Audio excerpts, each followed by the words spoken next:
So it's a little past 4. It looks like we have a quorum so that we can get started. Let me go through the members of the committee. Get people to acknowledge their presence to confirm the quorum. Drew Goddard. Here, sorry. Okay. Jamel Campbell-Gooch. Phyllis Hildreth. Adele Lewis. Andres Martinez. Here. Brenda Ross. Here. Great. And I'm here as well. So that gives us a quorum. So Todd, if you want to go through the electronic meeting statement. Absolutely.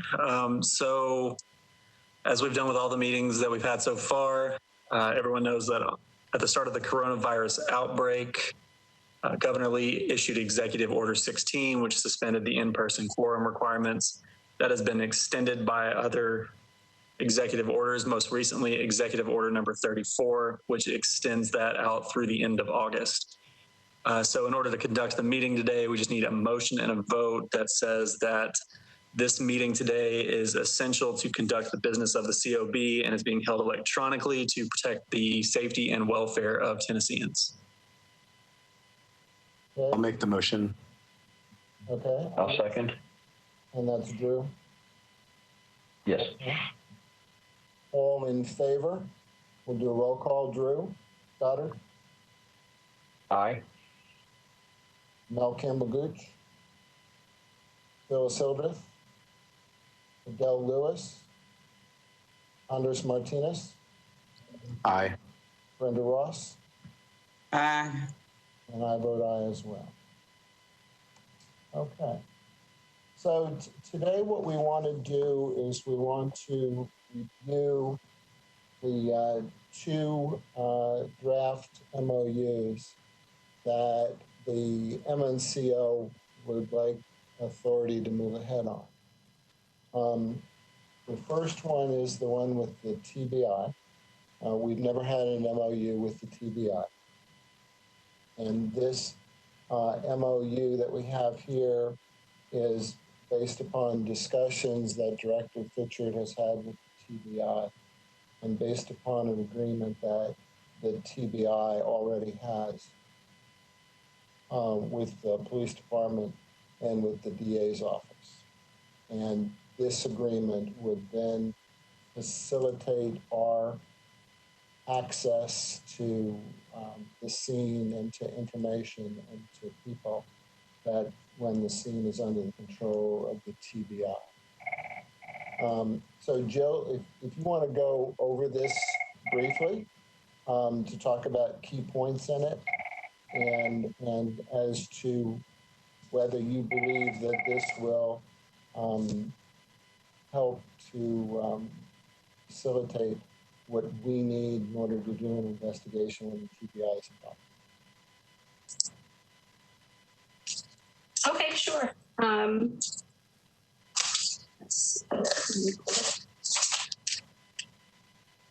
So I think that so at the last board meeting, it was brought up that, we had a conversation with Agent Winkler from the TBI. And we had a meeting. Chris Clausey, Assistant Director Clausey, and I met with Mr. Winkler and General Funk, and we came up with an agreement.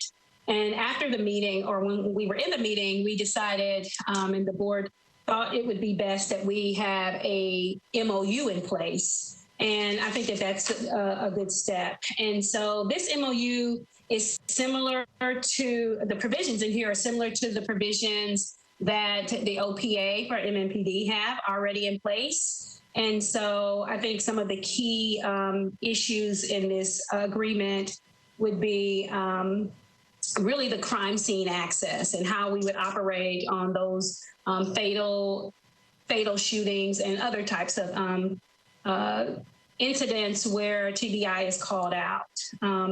So if you look at, let me see, where is it? I thought I highlighted it. If you look at number 3 on this agreement, it talks about what I just mentioned and what the OPA also has. And since we are mirroring what the OPA has in this contract, in this MOU, we want the same type of access. And in number 3, it describes that. It describes some of that access. And then in number 4, it talks about the TBI, MOU, the MNPD, the DA, and then it talks about the protocols to scene security, crowd control, traffic control, and how that operates. And basically, or essentially what we're saying is we want the same access that OPA has. That's kind of like an overview of what this is. Okay. And then go ahead. I'm sorry. No, you go ahead. Yeah. Well, so if you look in number 4, it kind of breaks down what that looks like. And then in number 6, it talks about the importance of keeping the public informed of the aspects surrounding a use of force incident. And so we talk about some of that, some of the how that looks, right? So there's 911 calls and recordings. There's surveillance, all of that stuff TBI would facilitate. And we mentioned that in number 6, how that would look as well. Okay. Are there any particular issues that you wish for us to discuss further or to help the MNCO further develop, or are you satisfied with this draft as it is as far as proposing it to the TBI? I actually like this. I think this is a very well thought out and very comprehensive MOU. And I think it includes everything that we would want in it. And I think it's fine the way that it is. Okay. So members of the committee, any comments or any issues or any paragraphs that you would like to discuss or explore further?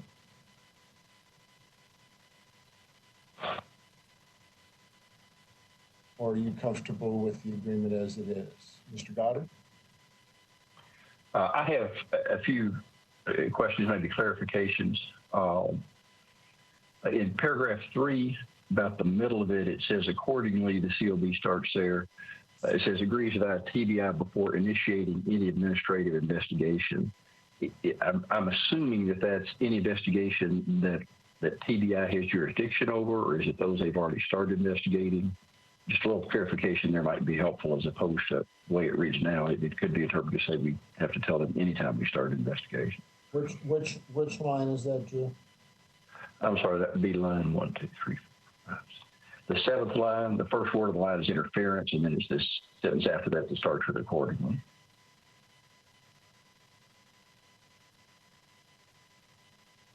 So,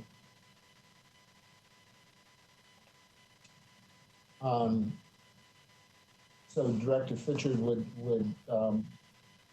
it help there to say accordingly that COB would advise TBI before initiating any administrative investigation of a matter under investigation by the TBI?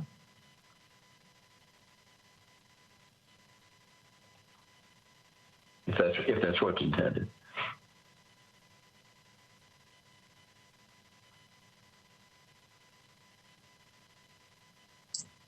Let me read a few of the sentences above it to just be certain that it makes sense. Sure. Hold on 1 second.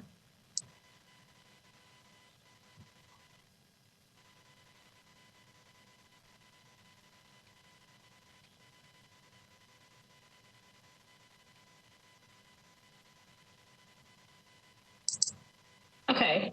It seems to me that, I guess we should clarify, but it seems to me that the preceding sentences really address that, but to make it even clearer, I guess we could add it. Because in the sentences right above it, it talks about internal administrative investigations and the COB administrative investigations can be conducted simultaneously without interference. So I guess we could say it to make it clear. How about if you just put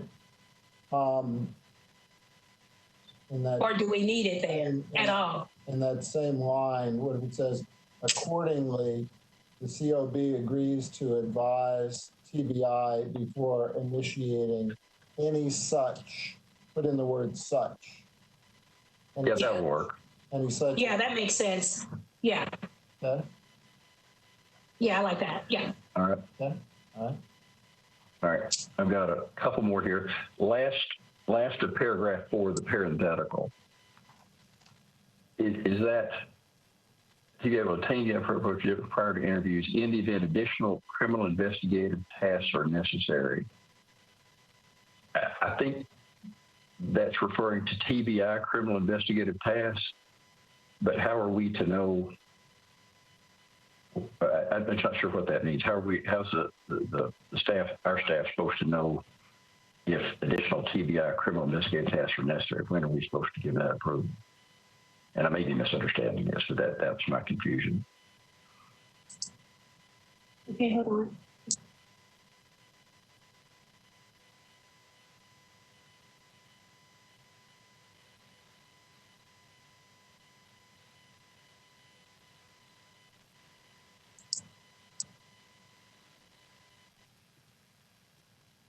Or is that simply describing the interest TBI would have and why they would need to grant approval? Yeah, I think that what that signifies is if in fact they are conducting, if they have witnesses set off or witnesses that they have not talked to, and I think that if they have witnesses that they haven't discussed in regards to a criminal investigation, right? I think that it's fair to ask them if it would be okay to go ahead and interview them. Or to talk to their witnesses before they've had an opportunity to do that. Okay.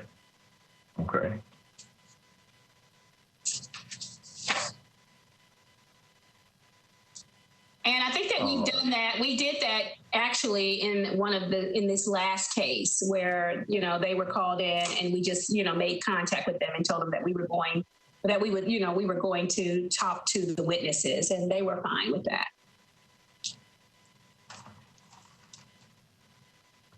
Okay. The second one I have was making sure there's not a conflict between 4 and 5 that would hurt us and our staff. 4 says we're supposed to have the same access as MNPD, and then 5 says, the last sentence of 5 says any walkthroughs associated with administrative investigation should be delayed until TBI has completed its on-scene investigations. Is the way those go together, any walkthrough is going to be for MNPD and the COB, those are delayed? Or is there a possibility that keeps us from having a walkthrough and MNPD still could, which would not be consistent with 4? I may be overthinking this.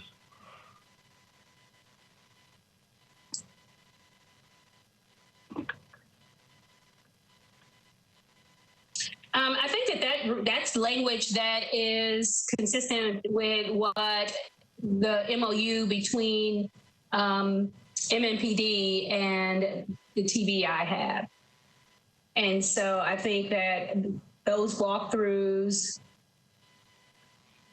that would be the same language, I believe. I need to, hold on one second. Let me read this. So that'd be the case. That would be the case for their walkthrough, the MNPD's walkthroughs and our walkthroughs. Both of those would be delayed, I guess.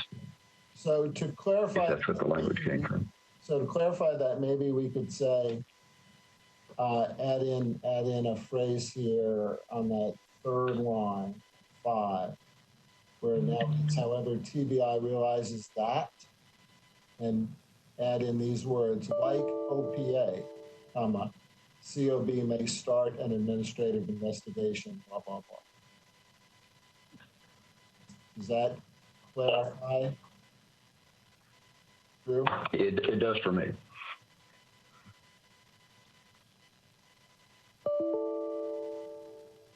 That makes sense, Jill? Yep, that makes sense to me. Yes. Okay.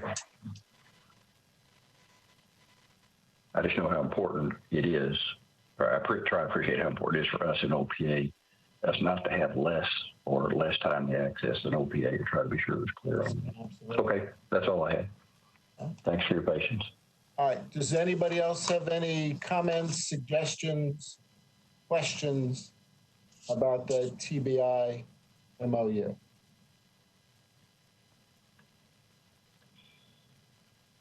I do not. Okay. Adele, I know that you just joined us, and Phyllis as well. Do you have any comments or questions about the TBI MOU? I do not. Thank you.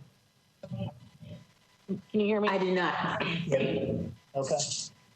I also wanted to bring up that I think that the signature page would have to include my signature too, just because I think that that's how it's reading on with the, I guess because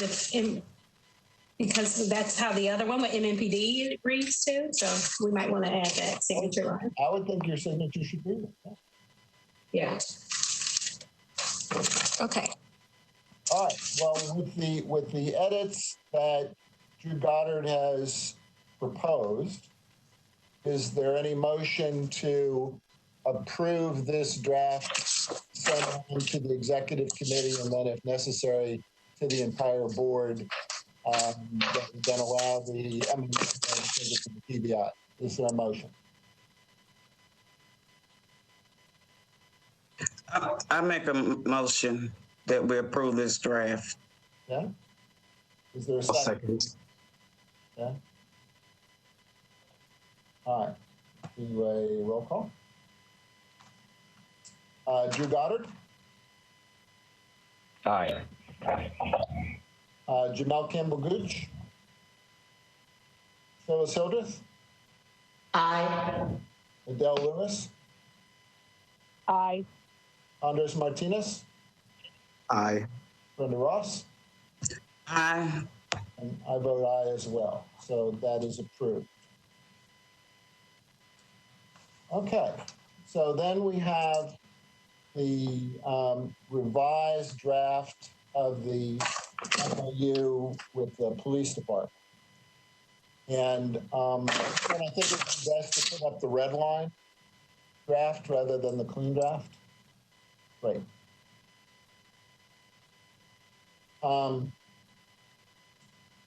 And Joe, I know you and your staff have spent a lot of time going through this and revising this.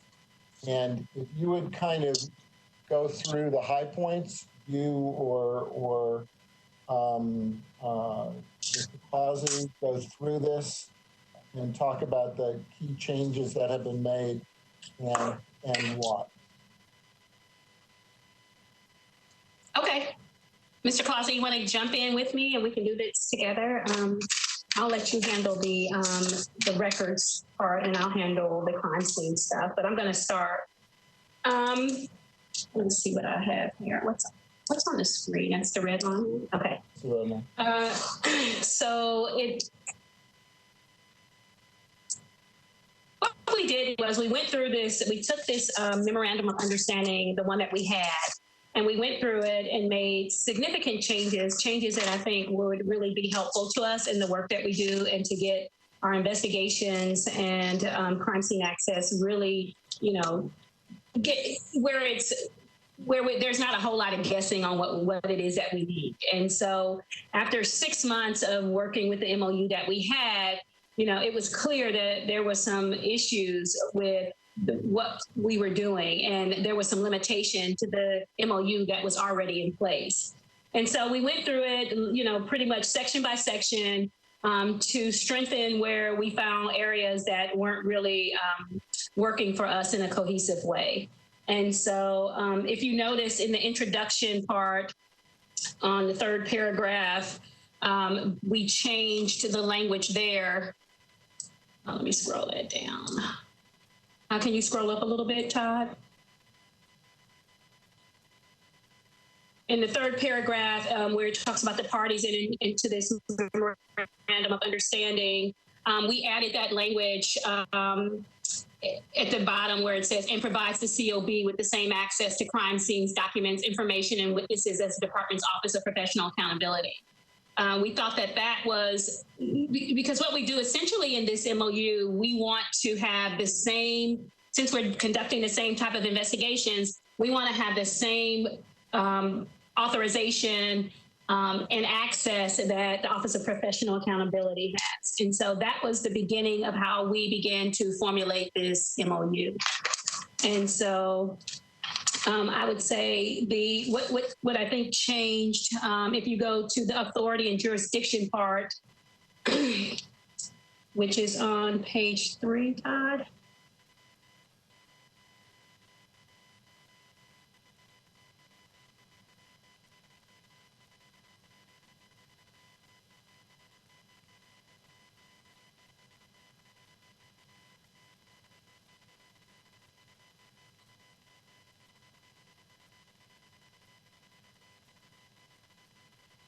Right. So at the top of this, you see in the red line copy, you'll see where we changed some language in there.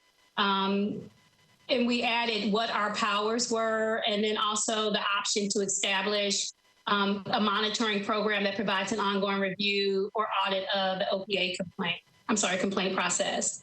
And if you scroll up some, Todd, to the number, I want to go down to number 3 and 4.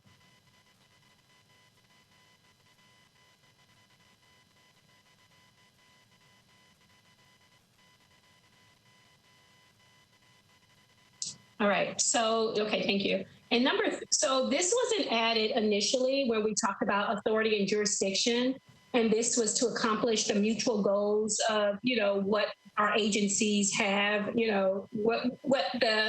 what the authority is for our agency and what the community can get. So complaints from the public, we left that the same. Complaints from employees, that didn't change. But when it came down to the use of force, serious bodily injury, or in custody deaths, we added this language. So it reads, regardless of any complaint, both the department and the COB may concurrently investigate these incidents involving the use of force, serious bodily injury, and in custody deaths, to strengthen that so that there weren't any, because it was kind of left pretty vague and ambiguous. And so we made it very clear of what we could do in that portion of the MOU, as well as where it talks about the executive director initiated. That wasn't real clear in the first MOU. And we just wanted to add this language so that if there was a director initiated complaint, there wouldn't be any type of issues with that, and that we would have the authority to do that based on what we, maybe the appearance of misconduct. If we saw something on, a video on Facebook or anything like that. So we wanted to make certain that part was really clear. Hey, Jill, can I ask a question? Yes. Number Sure. The call outs that you get when you get notified by emergency communications, they almost all fall under number 3, right? That is correct. So there isn't all of those. So there isn't any complaint that you've gotten. You're just going because you've heard of an incident. That is correct. And usually it's not going to be like someone getting injured with a taser, because that wouldn't fall under there. But for serious bodily injury, you're correct. And use of force, meaning I would say like it's some type of police investigation. There's a shooting or some type of fatal shooting, or there's a death involved. Then yes, we would respond to that, which would also I guess kind of piggyback off of number 4. Okay. Phyllis has her hand raised. Oh yes, Phyllis. Thank you. So, Mr. Chair, first, this is a question of protocol. Do you want me to make comments about how this helps or aligns with the process the first time, or do you want me to hold my comments to the end since I'm not a member of the Rules Committee? I think at this point that it might be best for the director and assistant director to go through and give us an overall review. And then we can come back and talk about specific provisions, which of course, All right. Thank you. Violated right out of the box by asking a question. That's why I asked. I will hold my comment. Thank you. Which I apologize for.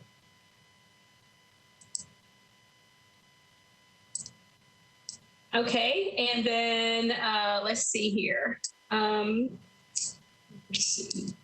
Okay, Todd, can you scroll up?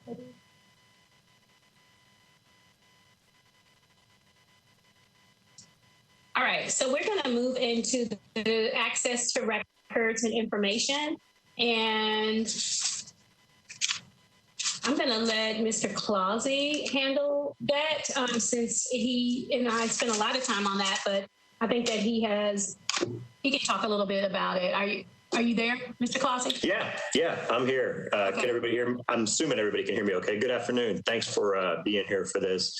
In this particular section, what we wanted to accomplish more significantly was our access to documents being equivalent to the OPA and access to crime scene documents and information of witnesses. So that's broken out. Actually, it's broken out verbatim in that way. It's also saying that we will not be required to do a open records request, which is what we've had to do in the past, just like any other public citizen would ask for this information through an open records request. OPA doesn't do that. They need a report. They know who to get it from, and they get it immediately. So we wanted to make that clear. Then we also want to make it clear that the parties acknowledge that this is not a Rule 16 that doesn't apply to the Tennessee Criminal Procedure Act that is going on between criminal cases, since this is a administrative investigation similar, again, to OPA, where they do not get denied documents because of Rule 16. We also said that our investigations, similarly to OPA, would potentially continue even if there were a criminal investigation going on, knowing that that's not an ideal way to work, but that would be covered as well in that section of blue. And then as we go to the next page, there are certain databases that police departments have that are only accessible and licensed to law enforcement. And since that's the case, we wanted to make clear that we wouldn't need or want access to those databases. So that's basically what that first sentence is covering. As we move down, number 2, we just wanted to add in some of the additional information that we haven't gotten in the past that we didn't know about until, we started doing this stuff. We've gotten it from them, but we wanted to make it part of the MOU when we talk about, in number 2, the roll call trainings and briefing reports that they send out, because those are fairly frequent and those are kind of the policies that they're working from that point on. So we would want to know what that is. As we go down to letter C, number 1, again, we're talking about our access to documents and information being contemporaneous to the OPA's access. And then there's some information in letter D that we put in for, and specifically for Peter's access when he's doing reporting, he's needing to do policy reviews and things like that. So if there's any questions specifically on that, Peter is on the call and could jump on to talk about that specifically. I think as far as hey Chris, let's pause there and let Peter go ahead and talk about that intranet access. Sure. So the police department has an internal intranet which has all of the roll call trainings and information on it that is available to all officers. And as we do look through previous policy revisions and the current state of the manual, having access to the information that's available to all officers all the time that they would need access to, that's also information that I think is helpful for our office to have the most up-to-date information that's been made available to all police officers. The second point on the MOU or on letter D is automated exports of databases. So this, we have been requesting databases through the records process that was given to us. Each time we request, the majority of the time we get different results and we get different columns, and putting all of that together is very challenging and more time consuming. So other departments, including criminal justice planning, get data exports from the police department on a weekly basis that are automated so that their data is always up to date as of the most recent week, and are able to use that information without having to make requests, and that would be more accurate for our research.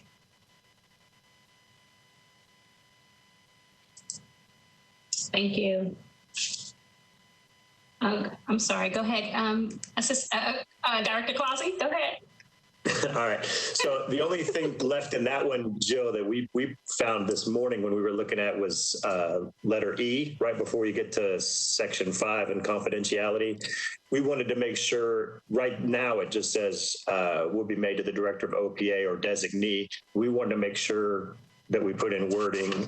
Isn't that correct, Jill, that we wanted to put in wording about talking with the and or central records? Is that correct, Director Fincher? Yeah, that's correct, because that's what it reads in the second paragraph of the opening of this section. So we just forgot to, or we, didn't put the rest of the sentence in there. It should read the director of the OPA or designee and or Central Records Division. Right.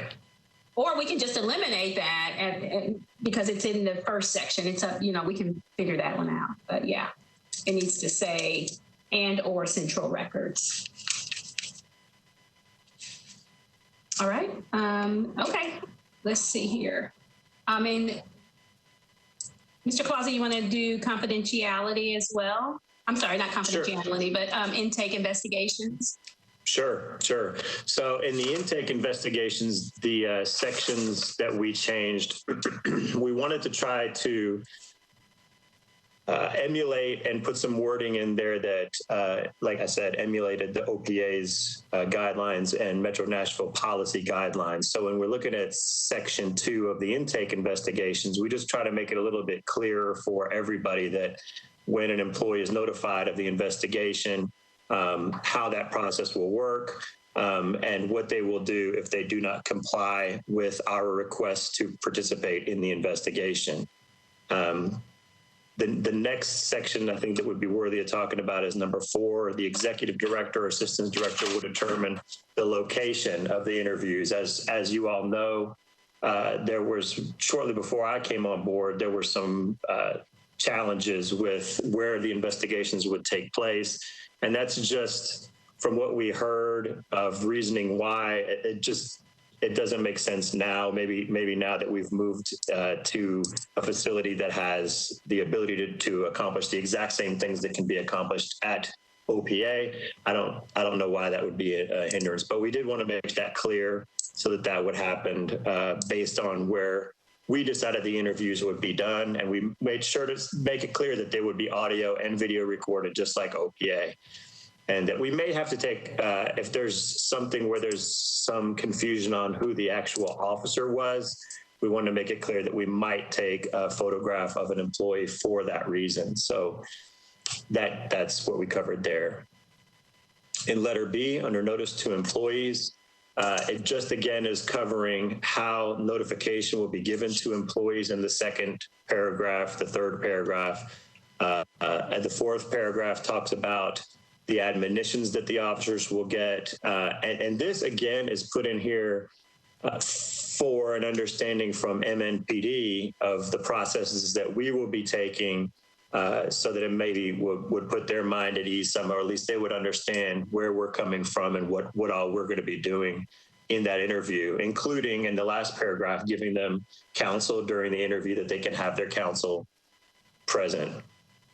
And then I think that takes us down to the mediation and restorative justice programs, Director Fincher.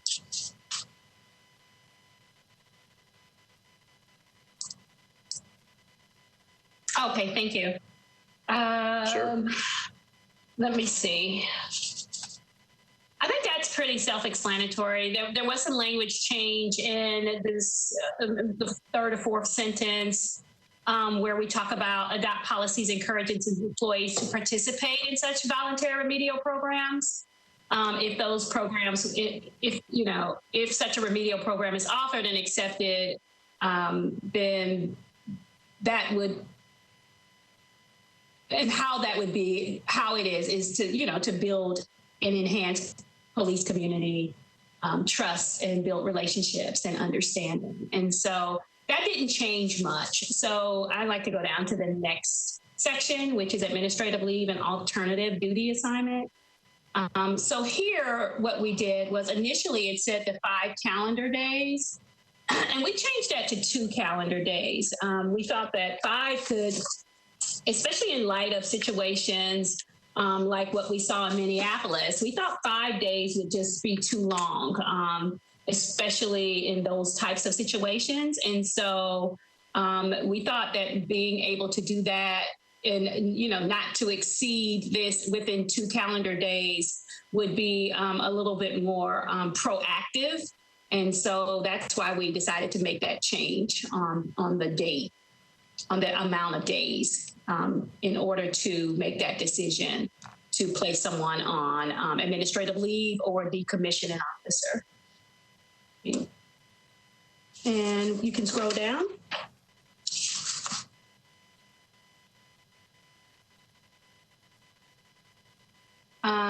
Okay, let's stop. Let's go back up a little bit. Yeah. And under resolution reports, this section, we also just made a small change where there was initially in our original MOU that we signed, there wasn't a time frame to get a response back from the chief of police. And after some considerable conversations, we decided to include that time frame back into the MOU. We think it's super important to have responses in a timely fashion.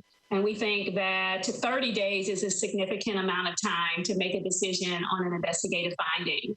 And so we included that number back into this MOU.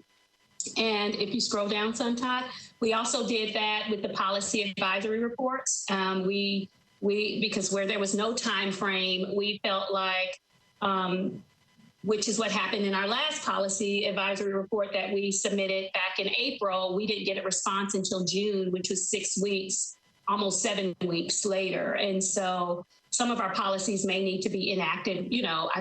Our recommendations, we think, would need to have some serious consideration and be, responded to. And within I think a reasonable amount of time is 30 calendar days. And so we included that number in that.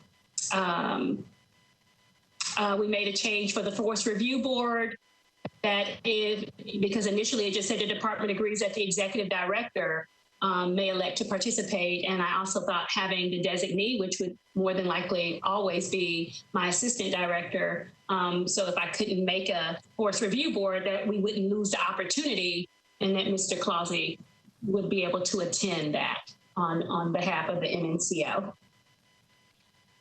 There wasn't a whole lot of changes in the notification process because we've done a lot of work on that. But I'm going to let Mr. Clausey talk a little bit about the crime scene access because we made some considerable changes to this section. All right. Back at it again. We are looking again for just the same access as the OPA personnel had. The department's lead investigator, again, we talked about that they would escort us into the designated areas. Portion of the crime scene, such access will be identical to that access granted by the OPA personnel. We didn't say, as I think it said in the past, OPA sworn personnel, because they're, as everybody knows, the director of the OPA is civilian personnel. So we don't see that there's any reason why it has to be sworn personnel, especially considering that there are a lot of civilian personnel that go into those crime scenes anyway. So that was the big section in letter A. As in B, C, and D, it's really, as you can see, just really small things. In E, this again just talks about the protection that the department will provide to our personnel as they enter the scene would be the same as the OPA. So, and we would get the same information. Again, it's just reiterating that we would have the same access, we would have the same protection, and we would have the same reporting back to us as the OPA has. And I just want to highlight on that, like that, you know, it's not unusual for a police department's internal affairs to be staffed with only police officers, because that's usually how internal affairs work. And so we wanted to, like Chris said, just to piggyback on what he said, all of the investigators at OPA are sworn officers. And so if our access to a crime scene is only hinged upon one civilian person going into a crime scene, and what if she's not, you know, if that director is not at the office that day or on vacation, we would sit on the outskirts as we have in the past. And so it's important that, you know, that is the reasoning that we made that decision, that it's not about whether they're sworn or civilian. It's about that we should have the same type of access that every person that works in OPA, every investigator, the director as well, that we should have that same access. And so, anything else on that part, Mr. Clancy? No, I think that covers it. Okay. All right. And so we're going to go down to training provided by the department. We made some changes here. So we made some changes here, some pretty significant changes in regards to being afforded the opportunity to attend the Citizens Police Academy. But also there were like makeup sessions and things of that nature that when we had the very first class, I don't think that we had sat down and really discussed how, you know, we would operate within this, you know, the Citizens Police Academy. We didn't have a whole lot of information. And as time went on, I spoke to multiple people who had attended that, and they said that they were afforded the opportunity to attend makeup classes as well. And so I think that is something that we need to include here, that because it is a 6 or 8 week program, I believe it's 8 weeks. But, you know, the likelihood that people might miss a class is high. And so we want to make certain that those classes, because I think those classes are important, that we have an opportunity to make those up so that we can graduate, you know, just like anyone else and get a certificate for that. We also would like to have more classes that are from the academy classes that deal with, you know, responsibilities and issues that I think are very, that would help with us, the COB, to understanding policing in a more comprehensive way.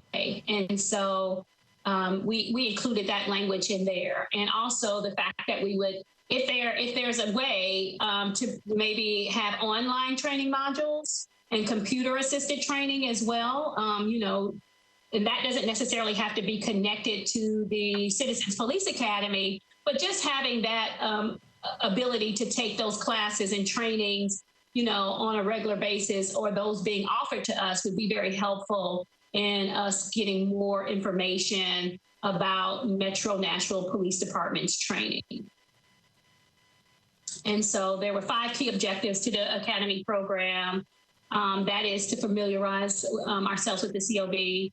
And then where number 3 is highlighted, we just needed to where it says provide another channel of communications between the COB and the department. I just needed to go back and figure out exactly, we might have to change the wording there.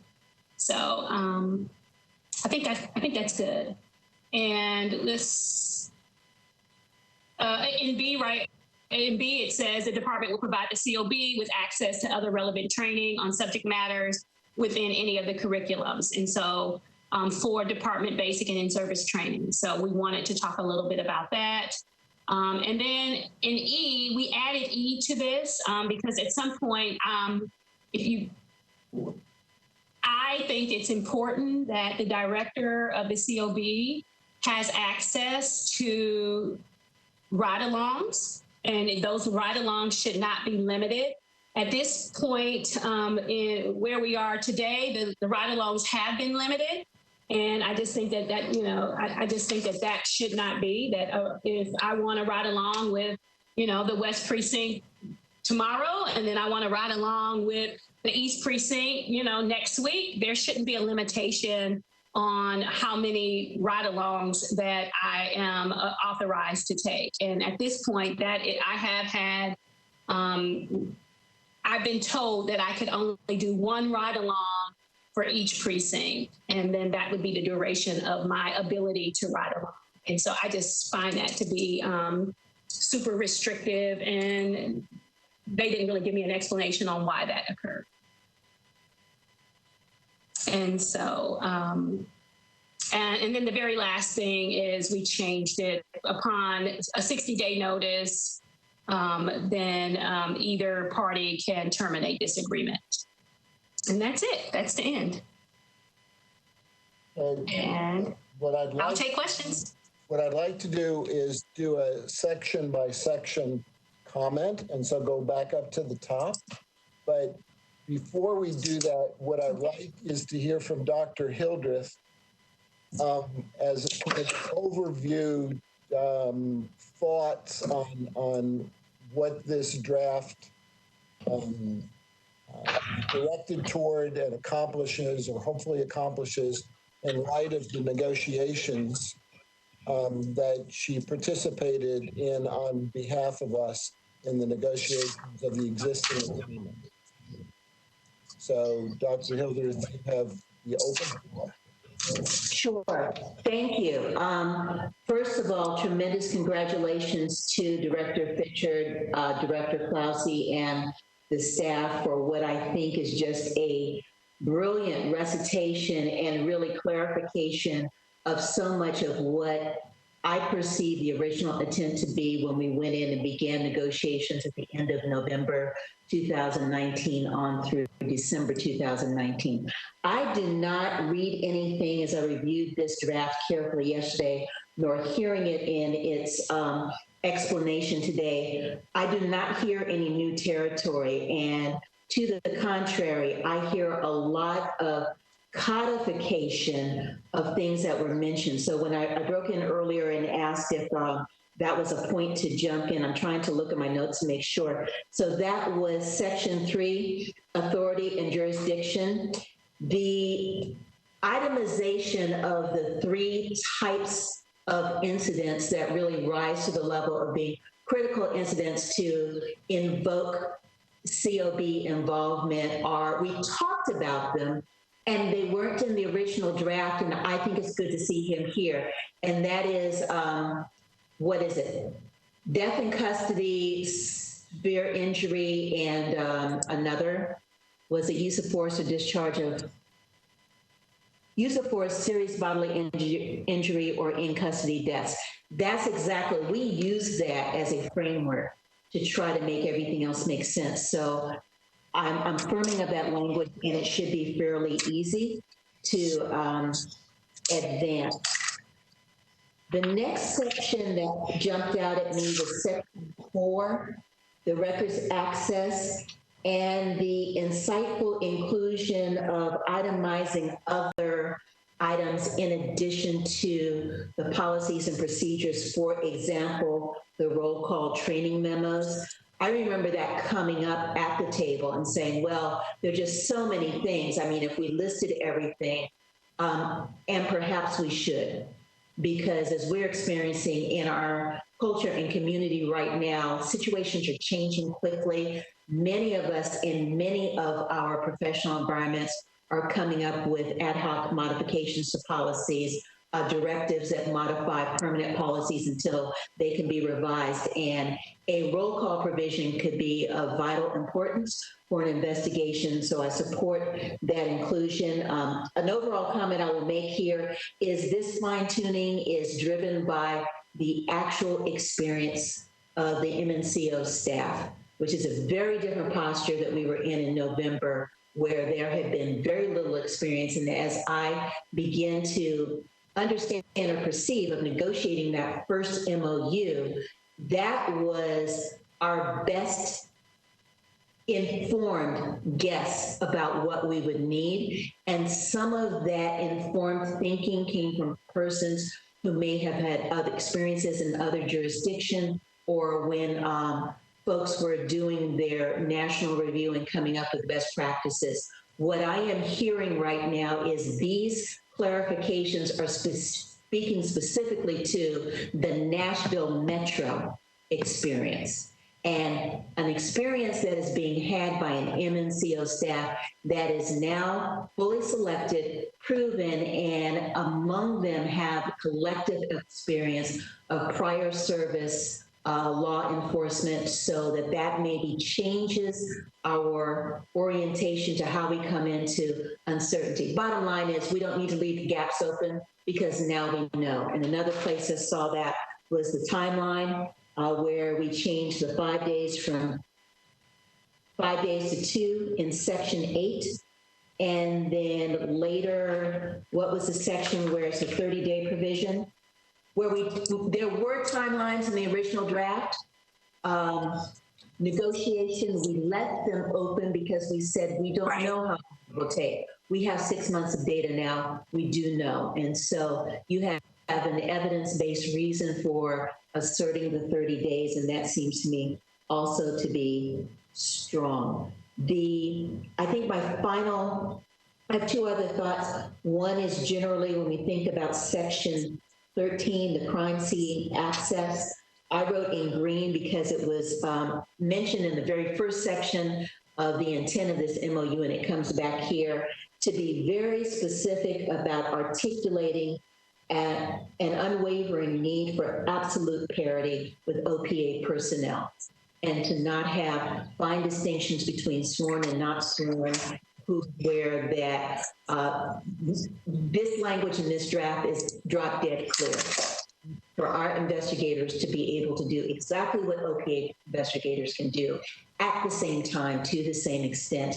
And your language seems to make it clear in that regard. My final piece goes to training, and this is something that I sent a note to Executive Director Fitchard this morning in mentioning that in addition to the Citizens Police Academy, the notion we do recognize and I think positively affirm that MMPD was very accommodating in allowing individuals of us to schedule makeup sessions. So just making sure that that goes in there, I think recognizes what they did for us and also helped them have a peg to hang their hat on when those accommodations are made. I do like the fact that we have language that is now opening up again the possibility to taping, recording, and having other online sessions.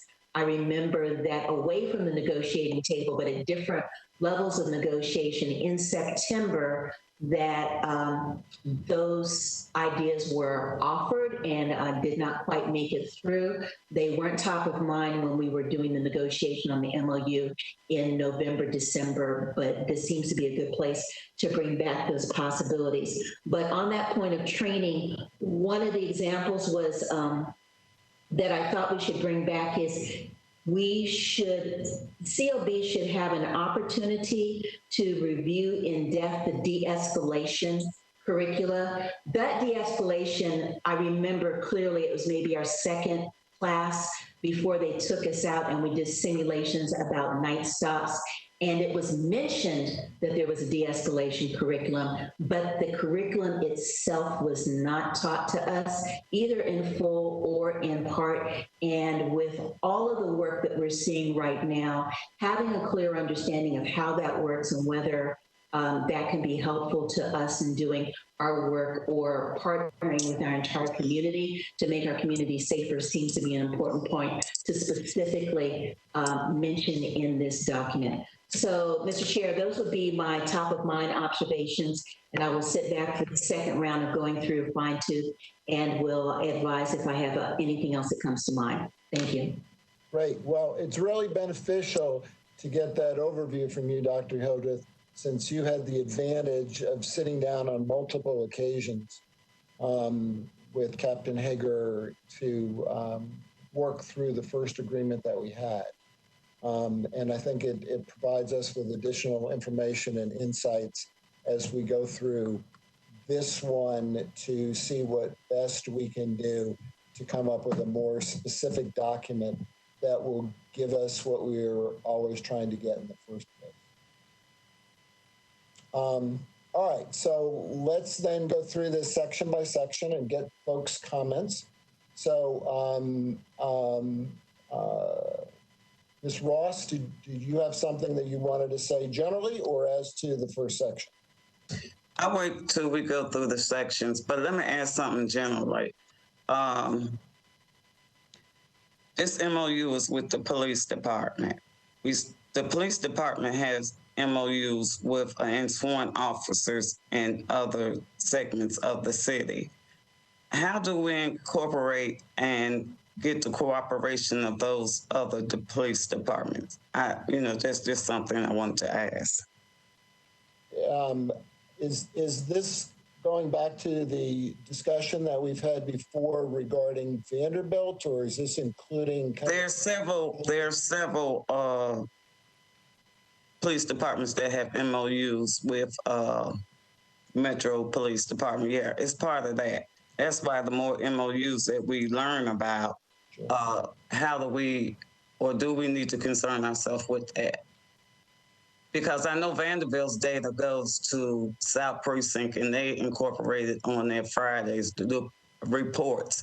But do we know, do they specifically separate out, Jill, that is Vanderbilt or TSU or one of the MDHA facilities that they have MOUs with?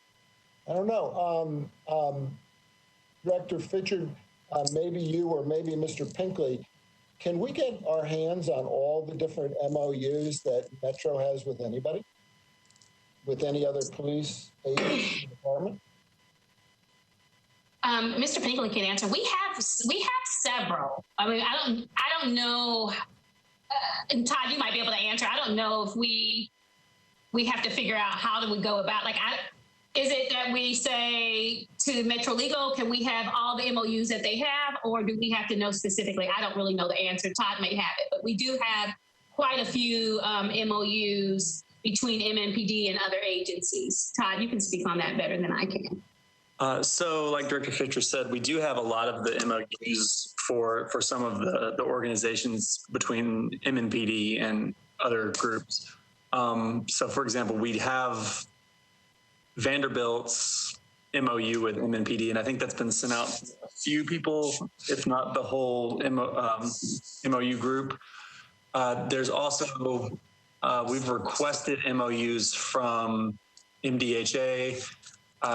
The only one that I think Ms. Ross mentioned that doesn't have an MOU is I don't believe that MNPD works with TSU. When I spoke to TSU's general counsel, they said that they used state officers as opposed to Metro officers for their police.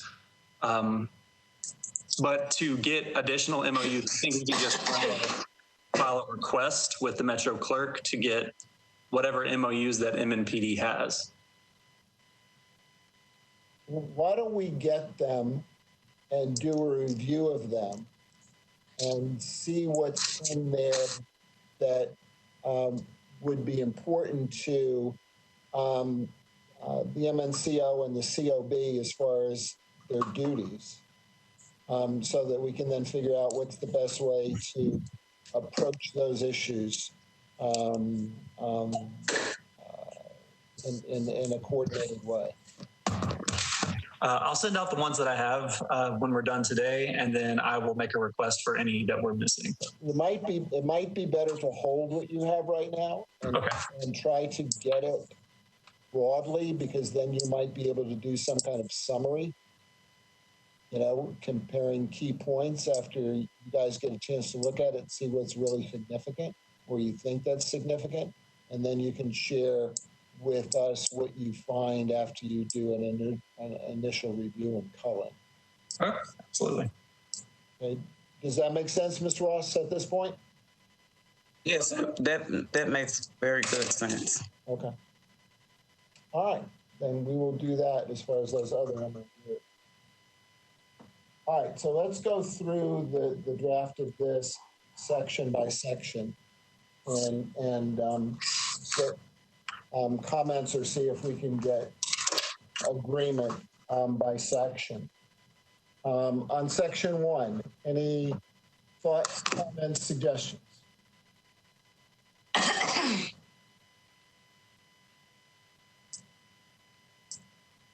Anything in the definitions in section 2?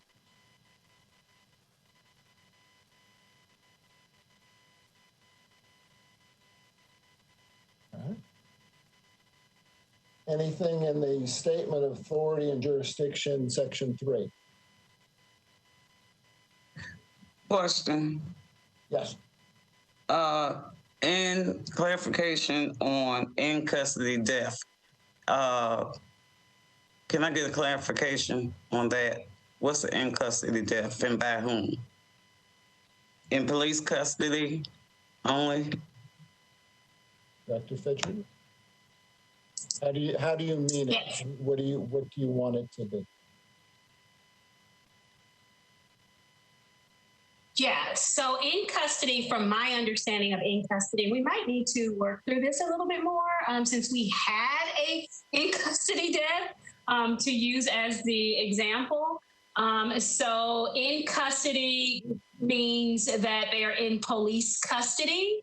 And so that could mean if a person is in custody means a person has been either detained or there's a custodial arrest. That person is in the custody of the police. And that means maybe being transported. That could mean there was some type of, use of force while the person was being detained.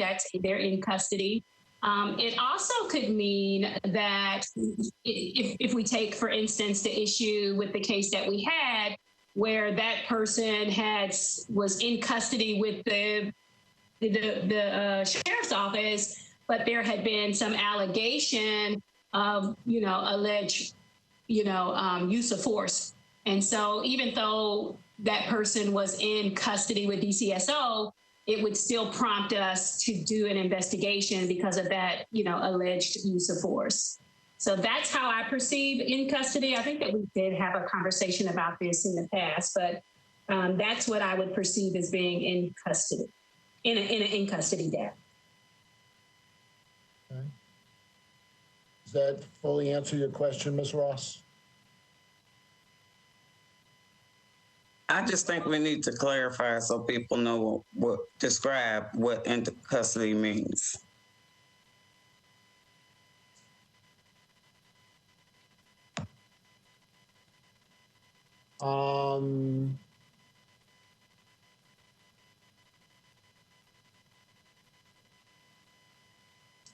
Well, I think that in custody is what I just said. I think that for people who are going to be using this MOU, we understand what in custody means. I don't know how, are you saying, I guess, let me be clear. Are you asking that we put in writing that in custody means XYZ? Is that what you mean, Ms. Ross? Yes, I like to see that because not only the people using it, it's people reading it, everyday people reading it. And it needs to be spelled, I feel it needs to be spelled out a little bit more, maybe in definition or whatever. Okay. Let me ask another question that might be related to that as well.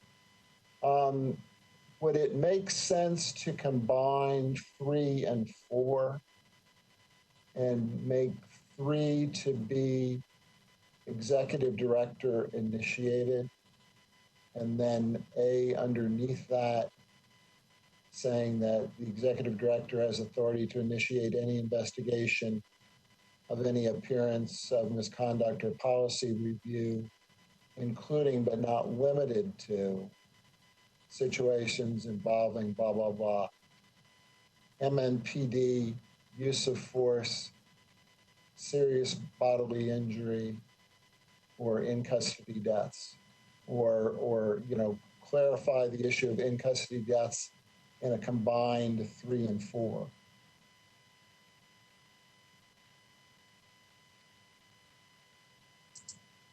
I think that could work. Because 4 seems to embrace 3.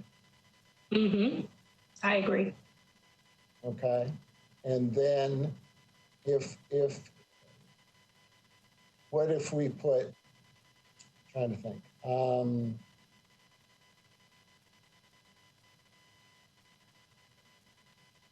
What we could start number 3 with executive director initiated, and then use of force as a, and then start with the other, executive director initiated, and then move use of force to, or executive director initiated use of force, serious bodily injury, or in custody deaths, and like that could be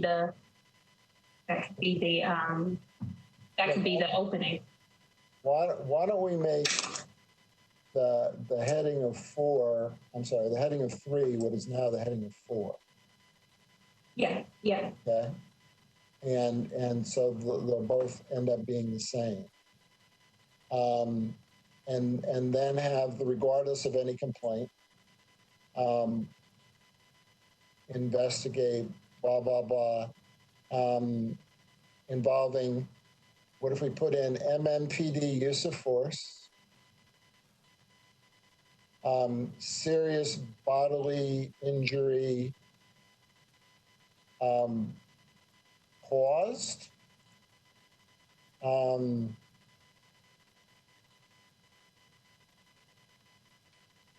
during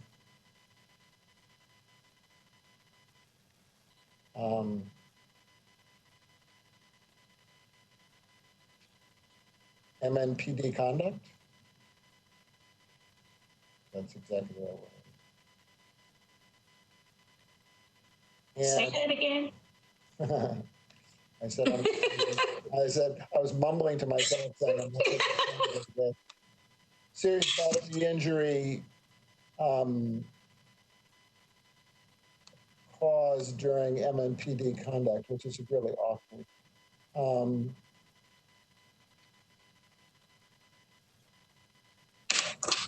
Let me come back to that. And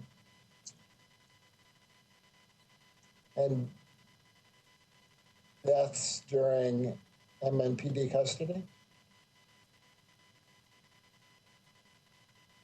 Well, it looks like Mr. Goddard and Martinez has their hands up. Maybe they have a way to, yeah. Absolutely. And Dr. Hildreth. So who was first? I don't know. Comment on a different part of this section. So. Oh, okay. Sorry. All right. Dr. Hildreth, do you have suggested language on this section, on this paragraph? Yes, thank you. So I was waving my hands furiously, and there's no chat box in this, but I can discern. I would like to urge you to rethink the instinct to conflate, to put the 3 under executive directors. You remember from my opening comments, remember I said we were all thinking about it, it was never laid out. This is what I'm afraid happens when those 3 triggers come under executive director initiated. There is an incident at 4 o'clock in the morning when shots go off, somebody is placed in custody in the back of the van, and then allegedly rough-ridden through the city on the way to lockup. Director Fisher doesn't find out about it till 9 o'clock in the morning. If you put those three under executive director initiated, does that mean that the trigger occurs when she finds out it happens? Or, as I thought it was with the draft we came in to talk about today, when one of those things happen, the emergency communication system does what it is now doing well. It notifies Executive Director Fisher and the team, and everybody responds. So it was those three plus number 4, something else that Director Fisher says, hey, wait a minute. It started in that county, but it ended up in this county. I think we need to open one as well. So that's my caution about the conflation and the subordination. The other comment I had around responding to Member Ross's request for clarification, as we learned the first time with the MOU, sometimes vagueness is our friend because we find out things we did not know. If we make our definition too tight now, and there's something else that we wish we had caught that was outside of the definition we tightened up, we might not be able to reach it. So those are my 2 comments. Thank you. Okay. All right, anybody else have a comment on this section? I do. Yes. We assert our ability or option to establish a monitoring program that provides an ongoing review or audit of the OPA complaint process.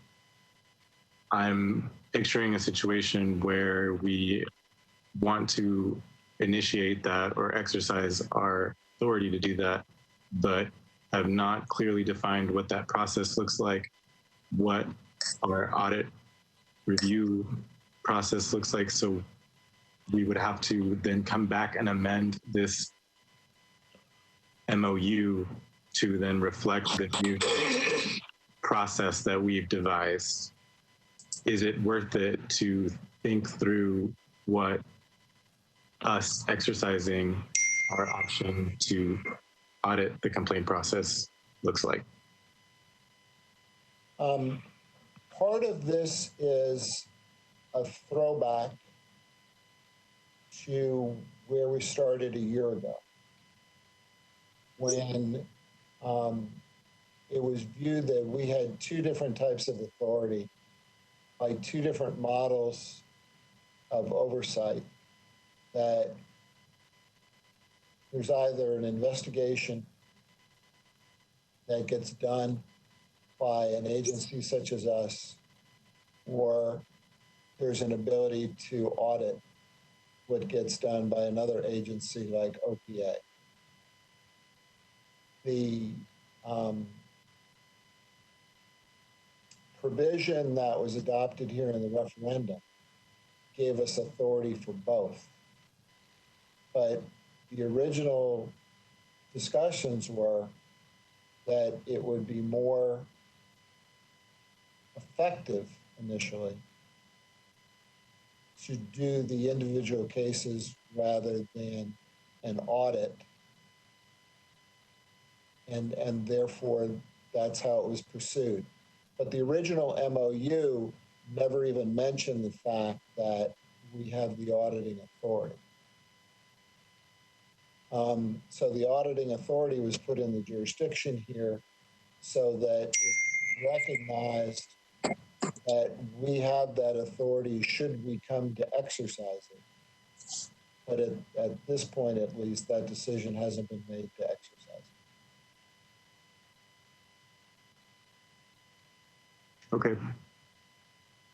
But I leave that open, of course, to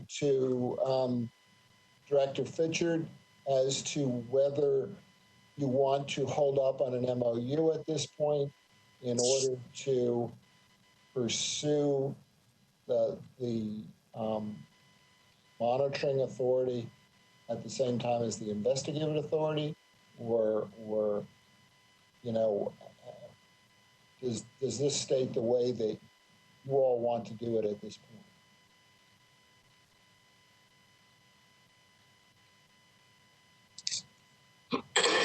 Well, I brought this up to you when we, to Mr. Clausey, when we had a discussion about should we define it?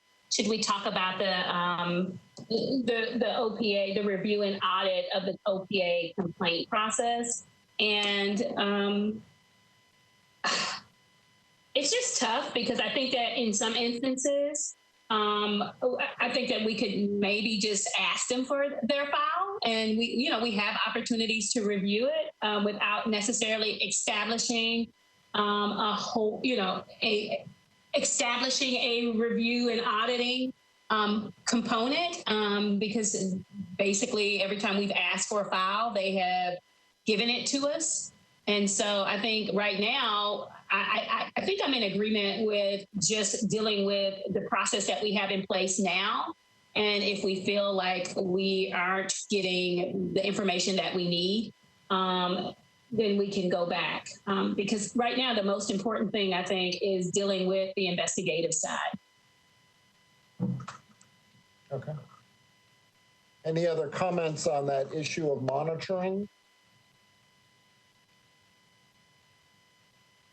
All right, but can you scroll back down again, Todd, for a second? To go, back to 3 and 4. So we've gone through and we talked about maybe changing the language around or combining 3 or 4, and then Dr. Hildreth suggested not, and the reason why. And so, what's the overview on the committee? If you all would raise your hands if you think that we should change this. And let's see how many people want to change, or whether at this stage this is acceptable language for further negotiations with MNPD.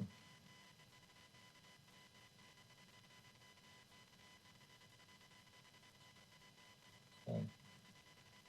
All right, so it looks like we're in agreement with the language that you proposed at this stage. So let's go to the next section. Chair, this is Drew. I was in agreement with it broken out the way it is, but I have a comment or two on 3 still. So go ahead. One suggestion on the language to address the in-custody deaths, and I'm trying not to make it less vague, would be to say deaths in or related to MNPD custody. But that's just a thought. My other comment was, I think that 3A that starts regardless of, it talks about concurrently, and the way it's written, I'm concerned it could be interpreted as we need to do it concurrently, same time frame, whatever, with the department. I would suggest the exact same set of words almost, but read it to say, regardless of any complaint, the COB may investigate incidents involving ... comma, which the department may investigate concurrently. Okay. That's what I had. Are you okay with that change? You catch that change? Clarifying. No, I need you to repeat that, Mr. Goddard. I'm sorry. Okay. The sentence would read, start off the same way, regardless of any complaint, comma, the COB may investigate incidents involving use of force, etc., all the way to the end of that phrase. Mm-hmm. And then at the end, add, comma, which the department may investigate concurrently.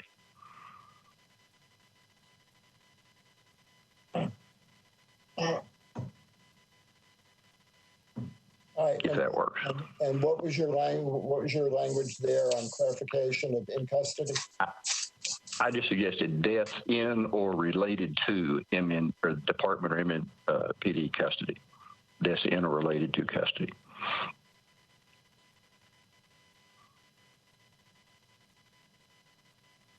I think that would cover the recent one with that actually died in the sheriff's custody. Is what I'm trying to get at. Yeah. Death in or related to MNPD custody? Correct. Or just custody? Okay, MNPD. Okay, got it. Now, others, please comment if you got any problem with that.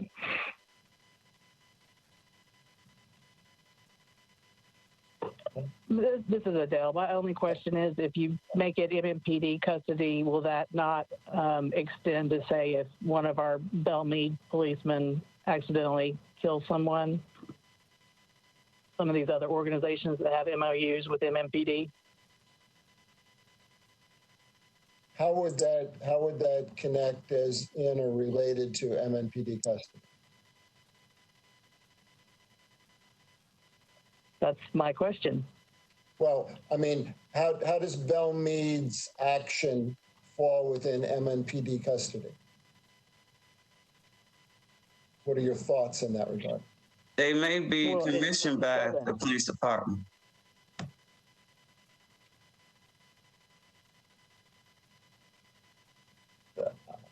I'm not sure that I understand.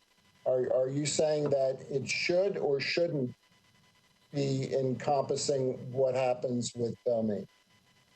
Well, my concern is that if you make it specific to MMPD and then we later find out we have the authority to investigate incidences with these other police agencies, then you've limited it to MMPD in this document, and you may just want to say law enforcement or police custody.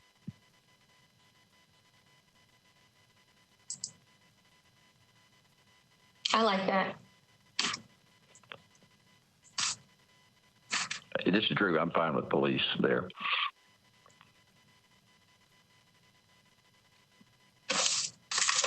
Well, let's see which one is in our definitions. Is it police or does it police or law enforcement? It says police. I don't think law enforcement is in our definition. I'm not sure that we define either of those terms.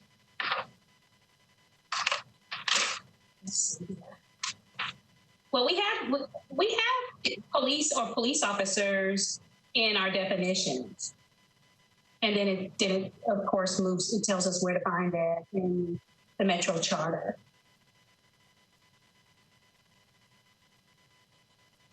And the definition, if I recall right, of Tennessee Code is broad enough that it includes those other sworn officers who are deputized, like Vanderbilt.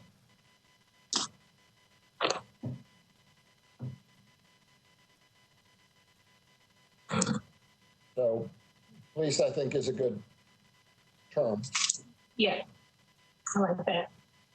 Okay.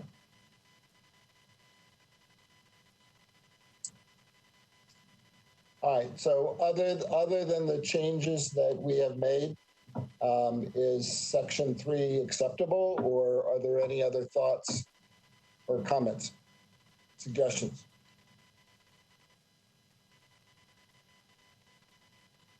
Okay, let's go down to Section 4.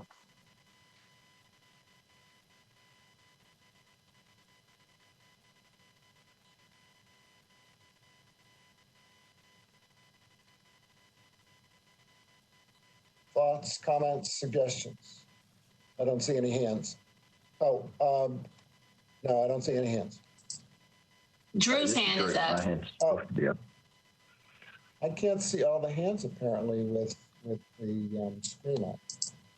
Okay. I'll help you out. Okay. Please do. Okay. I'm going to assume that was unintentional, though I don't know that for a fact. My question is one of complete ignorance. The statement about application of Rule 16 and all that, is that correct if there's a criminal investigation going on, or only if there's not one?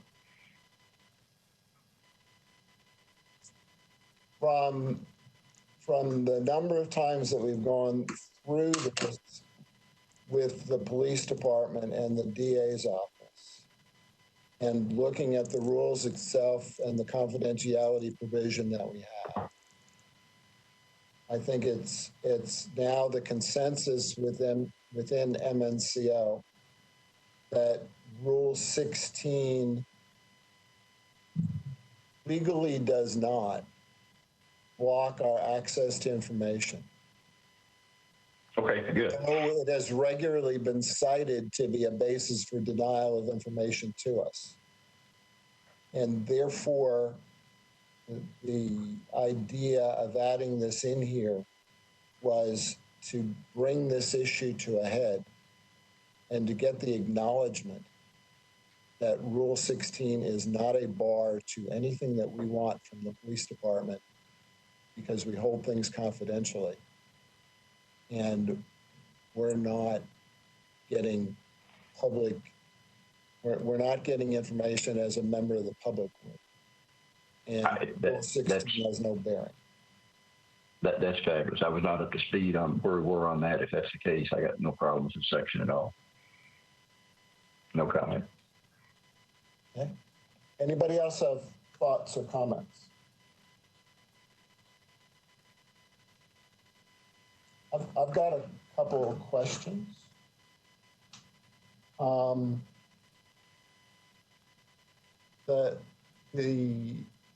If you can scroll down, Todd,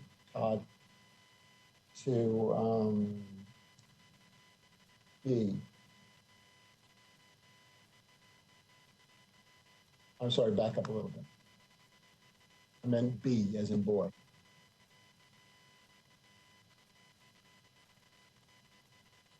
Is B all the information that's been denied under Rule 16, or are other categories within this also being denied?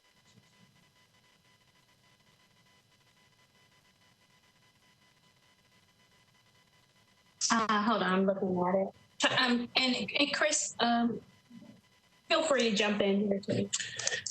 Yeah, I think number one under B is probably the primary. Police reports, documents are the main ones that we've asked for that we haven't gotten or have been denied. Okay. And we also sent a list of like all of the records that we would possibly, of course, I went through all of the records that MMPD has, and then we chose, I want to say a good number, maybe 40 or 50 reports that some of them are essential, and then some of them are just maybe helpful with an investigation, but wouldn't be considered what I would call an essential document at the, like, for instance, it's not the arrest report, it's not the supplemental, it's not the investigative supplemental. It would be something like, let's just say a vehicle tow-in ticket, or a vehicle tow-in report, or it could be something like a, oh, here it is right here, hold on. Sorry. It could be something like a vehicle hold report, or a notice of reinstatement. I just had so many different reports, and so instead of listing them all, that's I think that's why we came up with that language. Right. I was just wondering, is there any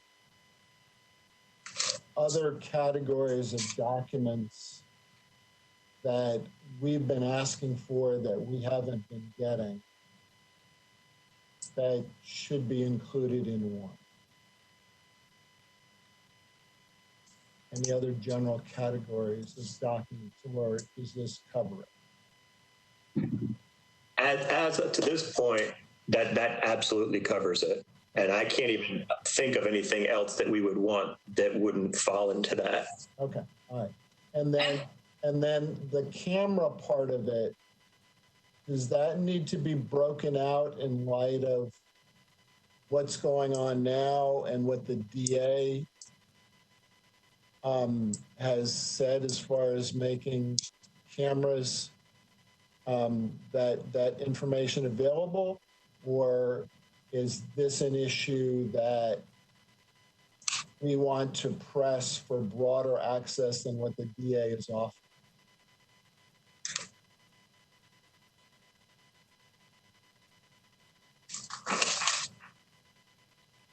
Well, I think what the DA has offered us is an unfettered access to view the, excuse me, to view the footage, as well as he's given us the opportunity.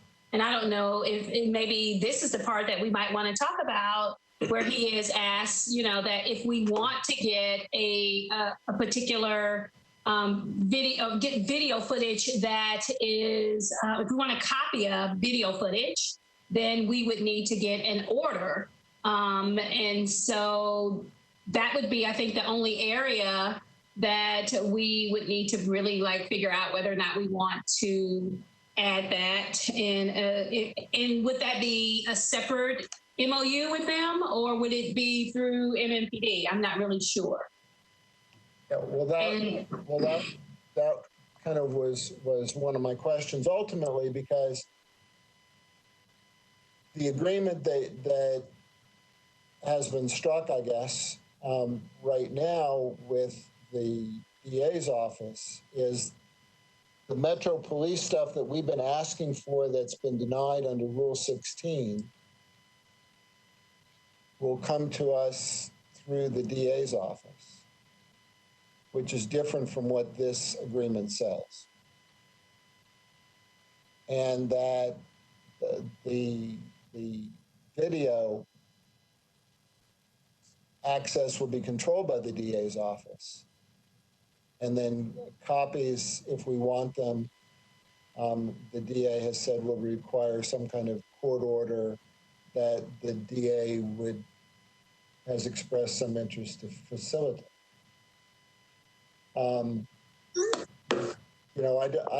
don't agree, as we've talked about before, that any of our access should flow through the DA's office, and that ultimately the MOU that we want signed wouldn't flow it through the DA's office. But I just want to talk about the fact that this is not the provision by which we expect to be getting information in the near future, right?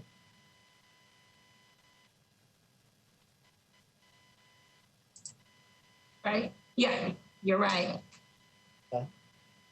But I did. Oh, go ahead. Okay. No, I just want to confirm that this is the way that the MNCO wants to press this issue. I'm not questioning it. I just want to confirm it. Rather than what's being facilitated now through the DA's office. Yeah, I'd like to keep it in both because, if in fact the DA changes, we don't know if that agreement will continue to be in place. And we still would need to have body camera footage. The footage actually belongs to MMPD.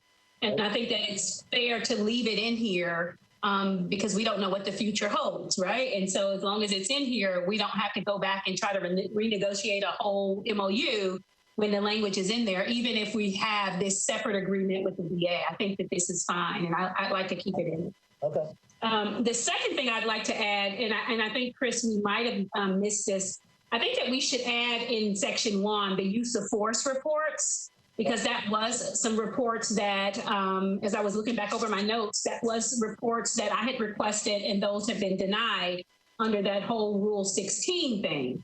When I asked the district attorney's office, which is how, Mr. Hagar referred me to the DA's office did not have those records. And so I think that it's important that we have the use of force reports, even though we have them listed under this section with the intranet. I still think it's important that we list them under B in number 1. So that would include the 108, the 108 F as in Frank, and the 108 T as in Tom. Okay. Would that, or we can say all use of force reports. Well, would that use of force report relate to the subject matter of the complaint? It could, yes. Because what I was trying to figure out is you have police documents, reports, and I would presume that reports would mean use of force reports, and other graphic information. Oh, I see what you're saying. Yeah, I'm sorry, I missed that part. Yeah. Matter of the complaint. Well, I guess it could fall under reports. That's true. Or maybe the way, just to emphasize it, would be reports, paren, specifically including use of force reports, close paren, blah, blah, blah. Mm-hmm. I like that too. What do you think, Chris, about that language? I think kind of going back to what Dr. Hildreth said and having it's really not vague, but having that vagueness of saying reports and police documents, use of force reports, our reports, or police documents. I think if we start spelling anything out or use an example of something, they might say, well, if we ask for a report that we didn't happen to think about by name, they might say, well, that's not one of the reports that was specifically named here. Police reports, police documents, I think covers all of that stuff. Anything that they produce, that the police department produces, an officer produces, is a police document or report. So I think leave it as is, but that's just my opinion. Well, that's fair. I think that makes sense. All right. Two suggestions then on 1 and 2, where you have related to the subject matter of a complaint, and then using subject matter of a complaint in 2. Maybe add in the word or investigation, because we've made a distinction previously up there where we added the 3 and 4 that were irrespective of the complaint.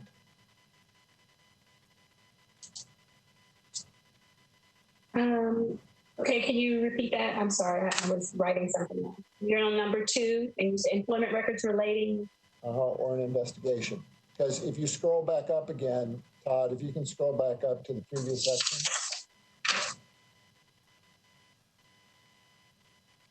Right there. So 3 and 4, both of those were regardless of complaint.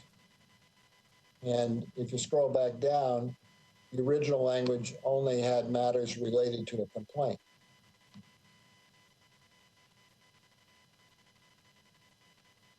So by broad, Oh, I see that. Okay. It gives you, I think, everything that you want, whether or not there's a complaint. Yeah, I like that. Mm-hmm. Okay. One other thing, if you could scroll back up, still in this section, but scroll up to the other page.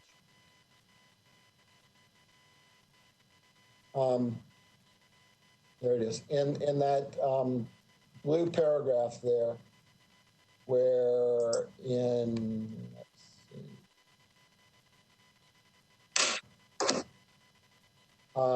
the 3rd line, it says, it likewise will not prohibit.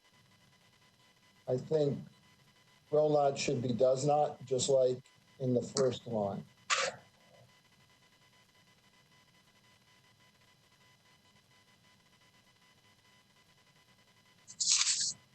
Okay. And then going back to your E that you have at the bottom, I'm sorry, just to scroll there though, Todd. Scroll back up again if you would for a second. All right. The last 3 lines, the parties agree, COB. I'm sorry. Yeah, that's right. The parties agree that the COB will be given access to the department information and documents directly from the director of the OPA. Should those 5 lines or whatever, 6 lines, all just be pulled down and be made part of the E? Yeah, that makes sense to me. Yeah. Instead of repeating. Yeah. Yeah, I agree with that.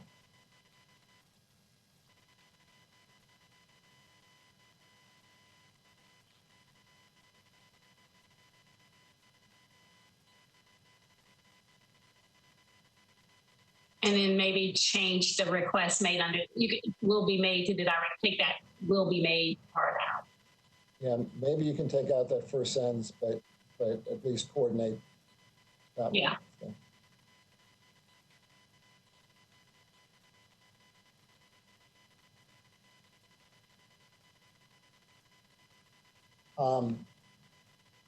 That's all I have on that section. Anybody else have anything on section 4? You see any hands, Joe? No. All right. Anything on section 5?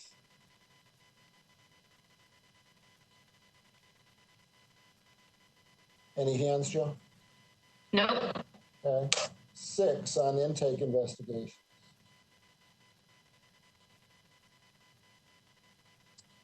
Mr. Goddard has his hand raised. All right, Mr. Goddard.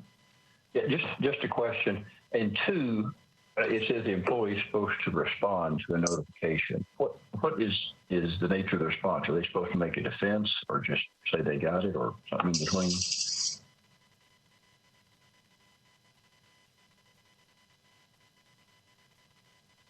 What does your notification say? What does the notification say that you send?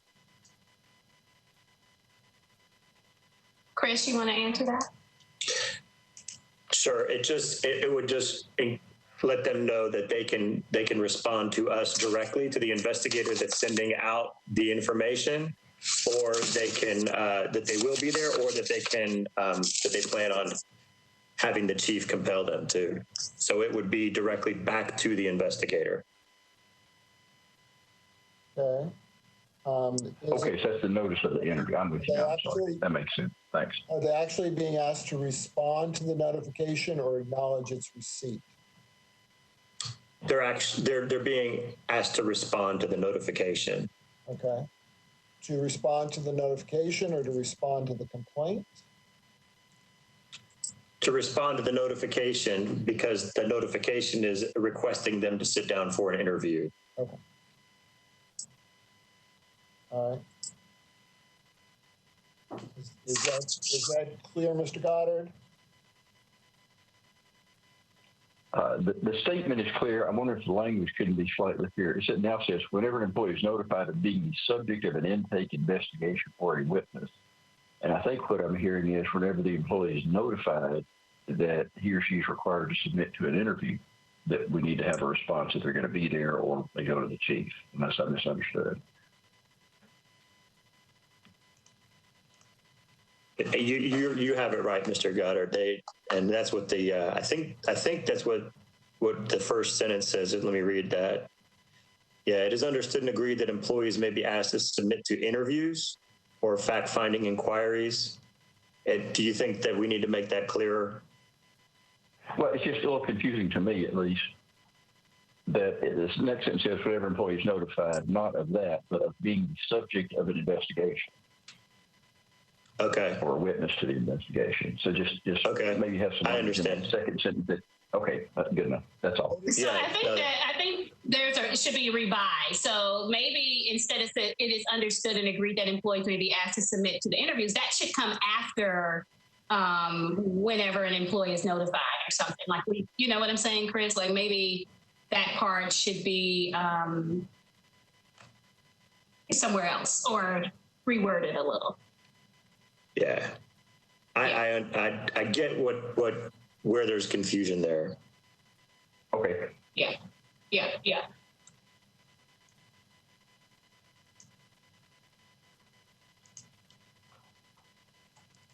I agree. That is a little confusing. How about if it's whenever an employee is notified of such a request, the employee shall respond to the notification in the time period stated in the notification. Again, referring back to the first sentence.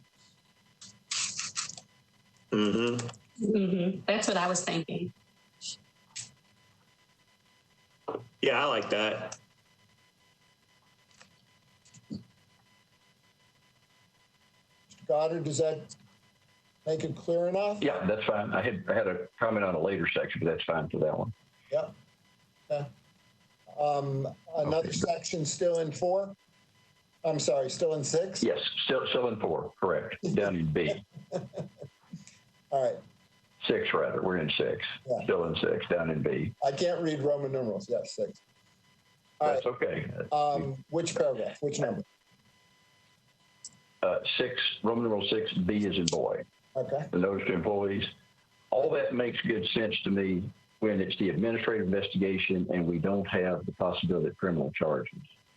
But I believe if we have the possibility of criminal charges, Fifth Amendment concerns primarily and other things sort of take this off the table.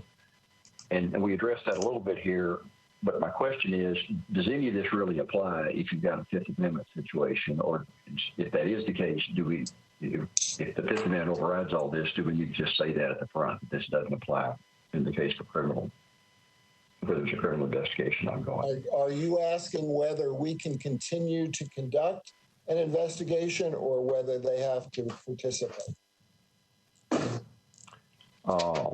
The latter, and all the advice of the requirements and bad things happen if they don't participate.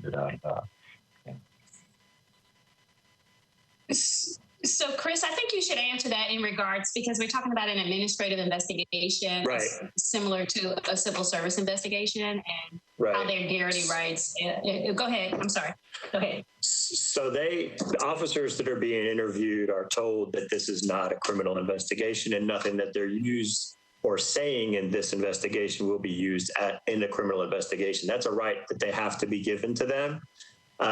If there's any chance that it could be, that it could fall into a criminal investigation.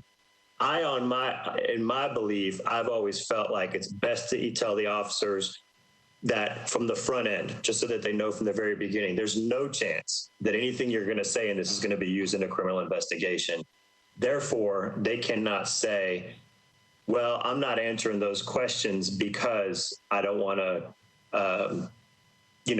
say anything that's going to incriminate me in a criminal case.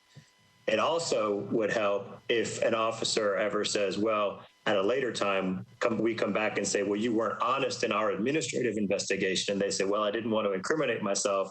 That's explained to them on the front end that this is administrative only and can't be used in a criminal investigation. Does that make sense? It does. No, that makes a lot of sense. And they're also given that in a written form. They get a written form with that information. Okay, well, in D, in lowercase d down there, it starts off these rights, initial cap. Is that the rights you're talking about right now, or some that are, because there really aren't any rights mentioned earlier? They're all part of Garrity rights, but that wording is wording that we got specifically from Metro policies.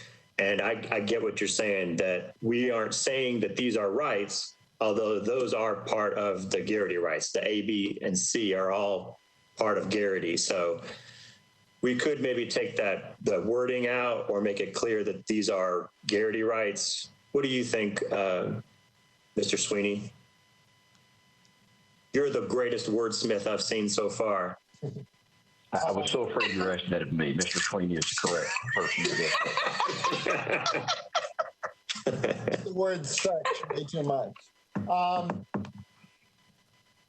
one thing I was thinking about listening to the back and forth between you all is I may be missing it here. I don't see any place where it says here at the beginning that they're told that if there's a criminal matter that this can't be used against them.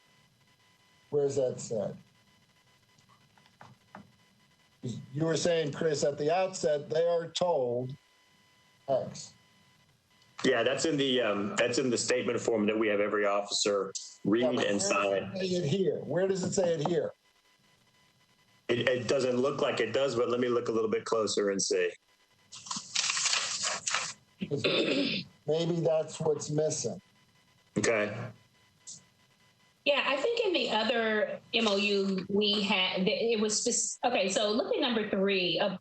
Look at number 3, Chris, in the same section, just look above that instead of B. Look under A3.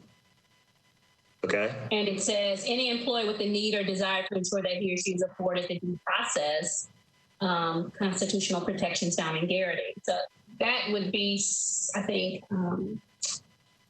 similar, or have some of those safety guards in number 3. So maybe it's something that goes in paragraph 3 before the language that's there now. that says the admonition that they'll receive?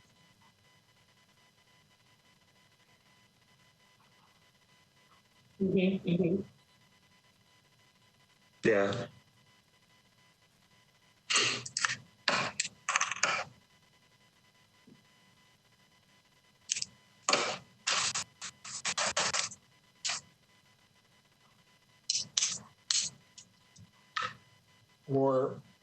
Or maybe that paragraph 3 should actually be moved and be put into the notice to the employees. Mm-hmm. Yeah, that makes sense. Let me look back at number 2.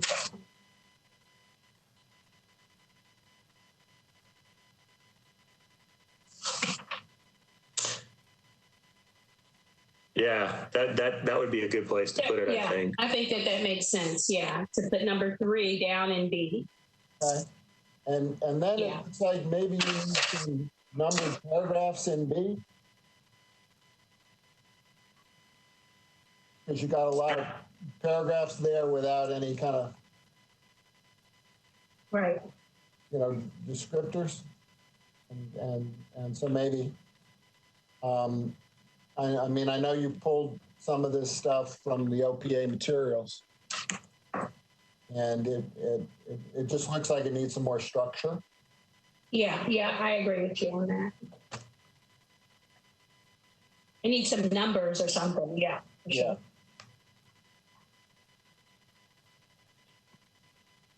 And let me ask you a question on B, small c,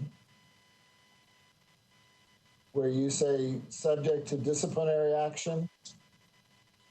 Should that be disciplinary action by MNPD or by the department? Or it would be, yes. Or yes. to department disciplinary action? Yes, I think that'd be good to put in there. Yeah. I agree with that. Because again, this was taken directly from them. And so that's not written in there, and it should be, because that should be clear. In fact, we had an issue with that early on, and we had to clear that up. So yes, I think that's a great idea. Okay, and then in that last paragraph on that page, the third line that begins formal internal, should that formal internal be taken out and just put COB investigative interview?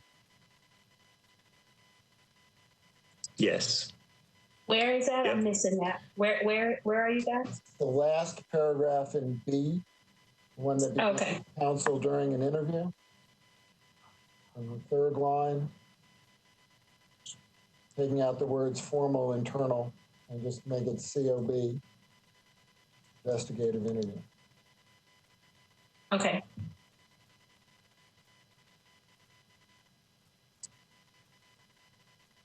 And let me say, to be clear, I wouldn't push you for any specific rewording one direction or the other. This just seemed to have some vagueness, and I know what an issue Garrity's already didn't want to have. I just want to be as clear here as we can. I appreciate your effort. That's good. Yeah, no, Yeah, we appreciate that. Yeah. Mm-hmm. And along those same lines, I think it would be a good idea to look at the actual notice that you give to see if there's language from that notice or a summary of language from that notice that could go into B as well, and then figure out if all these paragraphs lay together the way they are or whether they should be in different orders. I agree. That's a good idea. Yeah. Our notice is really good. So Yeah, I agree. Our notice is actually better than this. So I think if we were to just plug our notice in, Yeah. Okay. This is Andres. I have to log off. So just giving you guys a heads up. Okay, thank you very much. Thank you. Appreciate Bye, it. Andres. Okay.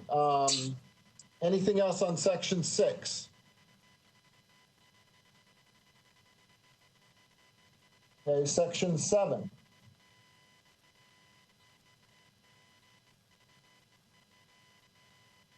You see any hands, Joe? No hands. Okay. Section 8? Nope. Okay. Section 9? Hey, one went up. Yeah. Mr. Goddard. Yep. Mr. Goddard on 8? Yes, again, just a strategic question, negotiation. That 5 calendar days going to 2 calendar days means if something happens on a Friday night, they've got to respond before Monday. And I would anticipate some blowback on that. Are we sure about 2 calendar days versus 2 business days? Or there, I appreciate in an extreme situation it needs to be faster, but the lead in already is as soon as reasonably practicable, which ought to have that in. Let me just stop there. What are your thoughts on that? I guess the question is, if you have a situation that's so grave that we think that somebody should be taken off the street, is there a reason to give more than 2 days? I mean, the police. Yeah, I like Dr. The police department functions, 24 hours a day, 7 days a week. Right. I'd like Dr. Hildreth to, she can weigh in on this because I think that there was some talk back and forth about that. So Dr. Hildreth? Okay, good. Thank you. I was reflecting, I do think this is a time, let's leave the 2 in as an initial negotiating posture. And the reason I say that is many of the timeframes that we took out in December were in response to my recollection that MMPD said, oh, we're going to do it way faster than that. That's not a problem. And I believe that specifically around administrative action, if they thought that somebody was a risk, I don't hold me to it, but I think that was one of the times when they said, oh no, we will react immediately. So it wasn't a purely administrative matter where it's like, oh my gosh, it's 5 o'clock on Friday, let's wait till Monday. It would have been dealt with. So let's leave it in and see what happens. I'm perfectly fine with that. Thank you. Okay. Anything else on 8?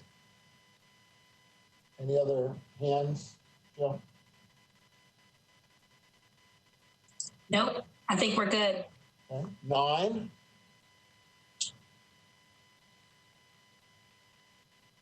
See anything?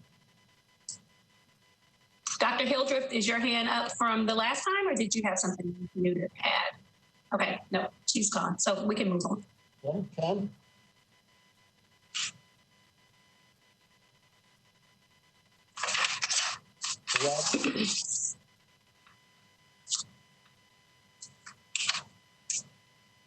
$12,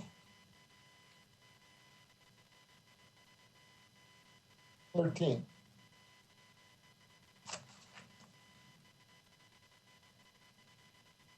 Any hands? No hands for 13. Okay. 14.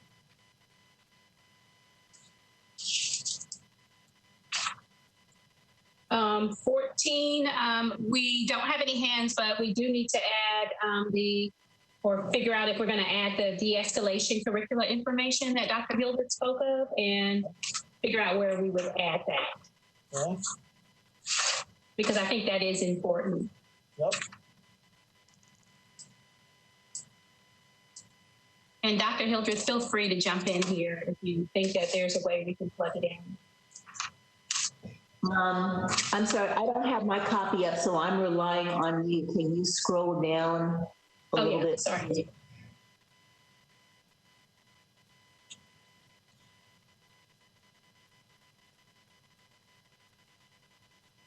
I can't remember what was it? Yeah, let me see if I have that. Hold on. You mentioned. It's in B. So the department will divide the COB with access to other relevant training, including but not limited to law blocks, and you could say, and de-escalation training. Thank you. Okay, thank you. Oh, I see it. Yeah. Okay.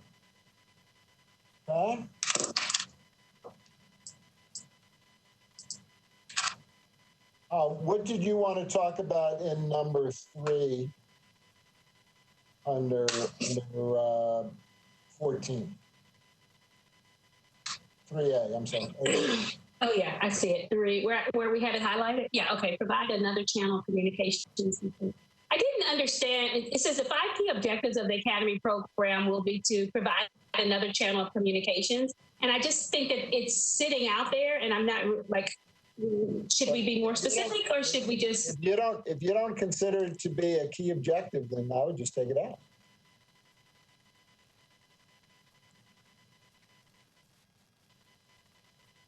Well, let me think about it. So you put it that way. What your key objectives are. Right.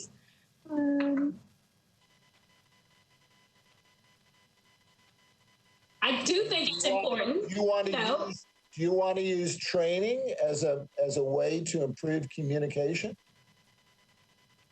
Yes, I think we can leave it then. Yeah, And I was trying to figure out what. Yeah, that makes sense to keep it. yeah, we'll leave it. Okay. Okay. Anything to improve communications is helpful. So yes. That's what I would think. Yeah. All right. Section 15.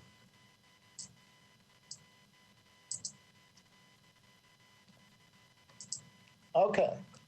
Then from I think Dr. Hildreth had her hand up, I think. Okay, Dr. Hildreth. Yes, thank you. It was up for 14. I still have my binder with the negotiation maps in it. And for section 14, what's fascinating, and I did not remember this, is that so you can see the 5 key objectives of the program will be to. There was a note from the table on December 18th, 2019, that just had a bracket around all 5 of them with a suggestion to move those to the MNCO SOP. So it must not have been a big issue because when we came back, we didn't do it.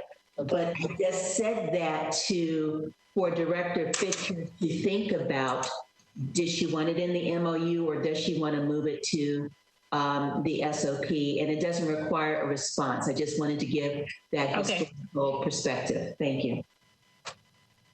Okay, thank you. Okay, then on what I've heard today, I think that we have vetted all of the issues of the proposed MOU and have suggested certain changes that the MNCO and executive director find to be appropriate, and they've identified a couple other areas that they want to work on consistent with what we've discussed today. So I would entertain a motion to approve this draft with those changes and anticipated changes to be approved for negotiations and presentation to the executive committee and the board for those purposes. So does anyone have a motion? So move. Is that Mr. Goddard? Yes. Okay. Second. Okay. All right. Call the roll. Mr. Goddard? Aye. Aye. All right. Mr. Kamaguchi, I don't think he was ever able to join us. Yeah, he didn't make it. Okay. Dr. Hildreth? Aye. Okay. Member Lewis? Aye. Member Martinez has left. And I vote aye as well. And that gives us Did I vote? I'm sorry, Ms. Ross. I had you down for yes, but I don't think I actually. It's a yes. Excuse me. Okay. Then I think we have finished our job. Is there any new business? All right. Anyone have a motion to adjourn? I make a motion to adjourn. Okay. Second? Second. Okay, we'll do second. All right, all in favor? All right. Aye. Opposed? We are done. Thank you. Director Stitcher. Well done. Thank you. Is it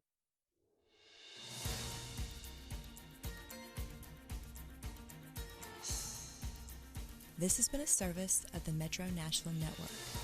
If you would like to see this presentation again, or for more information about this and other programs, visit nashville.org.